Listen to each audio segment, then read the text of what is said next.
감사함이라는 단순하지만 강력한 마음의 상태가 어떻게 신체적 건강을 변화시킬 수 있는지 아는 사람은 많지 않습니다.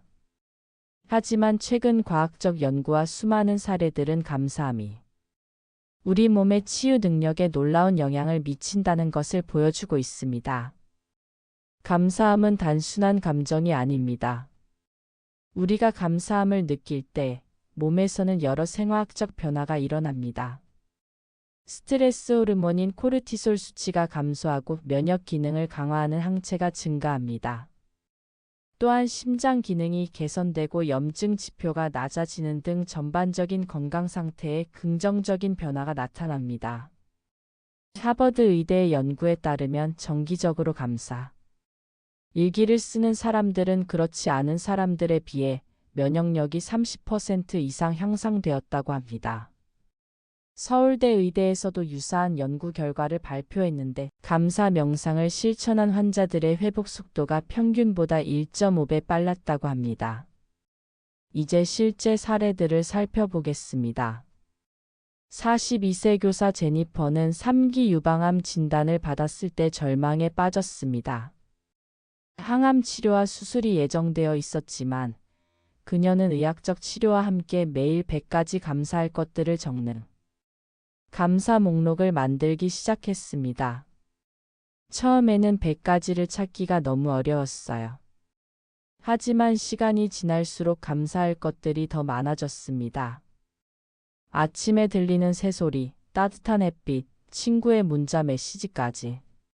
모든 작은 것들이 소중하게 느껴졌죠. 6개월 후 제니퍼의 담당 의사는 그녀의 회복 상태에 놀랐습니다.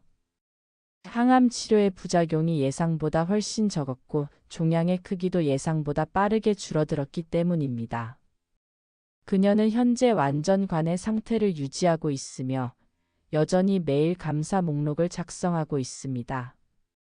이 사례는 캘리포니아 종합암센터에서 연구 일환으로 문서화되었습니다.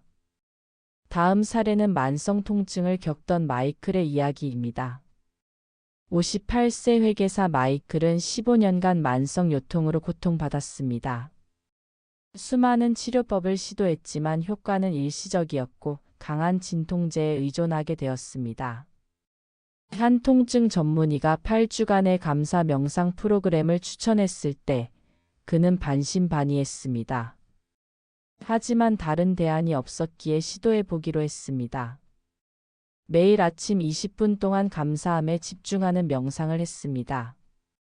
처음엔 어색했지만 통증에 집중하는 대신 내 삶에서 감사할 것들을 찾는 데 에너지를 쏟았죠.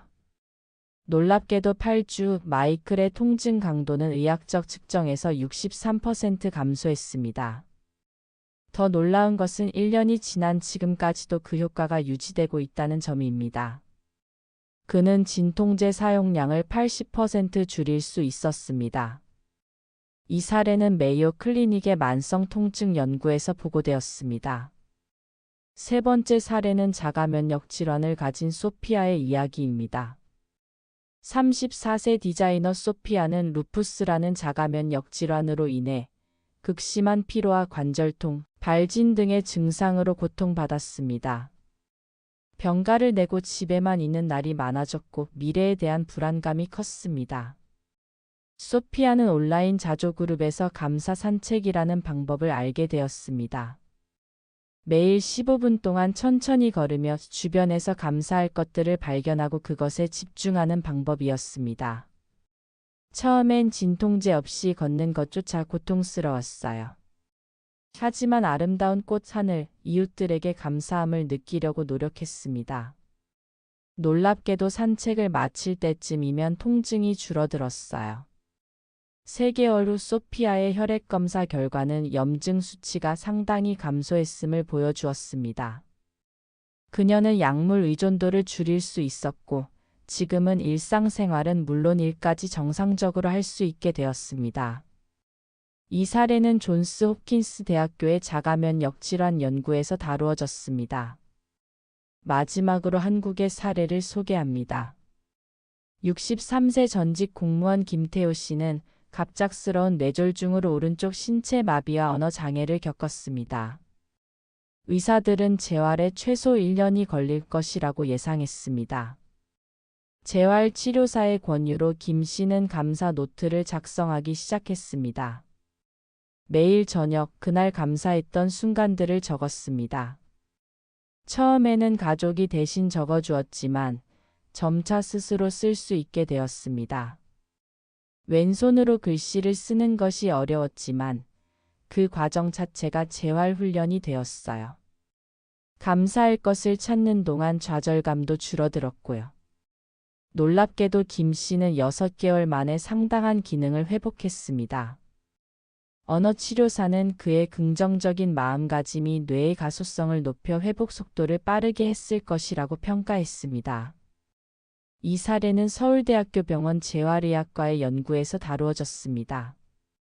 이러한 놀라운 사례들에서 영감을 얻어 우리의 삶에 감사함을 더하는 방법을 소개합니다. 첫째, 감사 일기를 써보세요. 매일 밤 3-5가지 감사한 일들을 기록하는 것입니다. 둘째, 감사 명상을 해보세요. 10-15분 동안 편안히 앉아 감사함에 집중하는 시간을 가지는 것입니다. 셋째, 감사 산책을 시도해보세요. 자연 속에서 걸으며 주변의 아름다움에 감사하는 것입니다. 넷째, 감사 편지를 써보세요. 당신의 삶에 긍정적인 영향을 준 사람에게 감사 편지를 쓰는 것입니다. 다섯째, 감사 대화를 나눠보세요. 매일 가족이나 친구들과 그날의 감사한 순간들을 나누는 것입니다.